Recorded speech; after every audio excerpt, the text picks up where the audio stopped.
I am Theodora, Empress of the Eastern Roman Empire, wife to Justinian, and once an actress who rose from the dust of the hippodrome to the glittering thrones of Constantinople. History remembers emperors and generals, but seldom does it pause to hear the voice of a woman who changed an empire. Listen now, and I will tell you who I truly was. I was born in the shadow of the blue faction, my father a bear trainer in the hippodrome. After his death, my mother pleaded with the greens to keep us fed. They refused. The blues took us in. That choice would shape the path of my life. My youth was spent among mimes and laughter, masks and illusions. I acted, I danced, I charmed. Yes, I did what I had to survive, to thrive in a world that left little room for girls like me. Many have scorned my early years, but few could have withstood them. I learned in those days how to read a crowd, how to disarm with a smile, how to survive a world ruled by men. It was in Alexandria where I began to change. There, amidst debates of doctrine and whispers of rebellion, I found new conviction. I left the stage and embraced a life of deeper purpose. When I returned to Constantinople, I found favor in the eyes of a rising man, Justinian. They say he fell in love with my wit, not just my beauty. They say he changed the law to marry me, a former actress, a woman deemed unworthy of the imperial diadem. But I was no one's ornament. I was his partner, his equal in mind and spirit.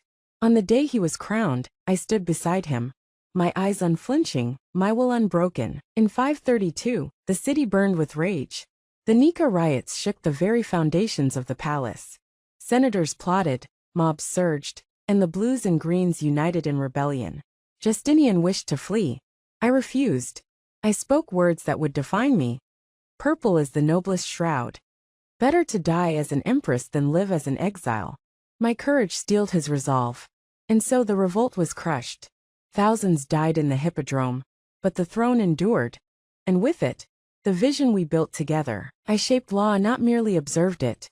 I pushed for the rights of women, the right to own property, to escape abuse, to have a voice in a world that silenced us.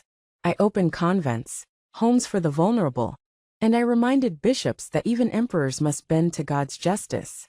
I walked the halls of Hagia Sophia, watched its golden dome rise as a symbol of our empire's glory, and I saw within it not only divine light, but our legacy. Justinian and I were not always of one mind.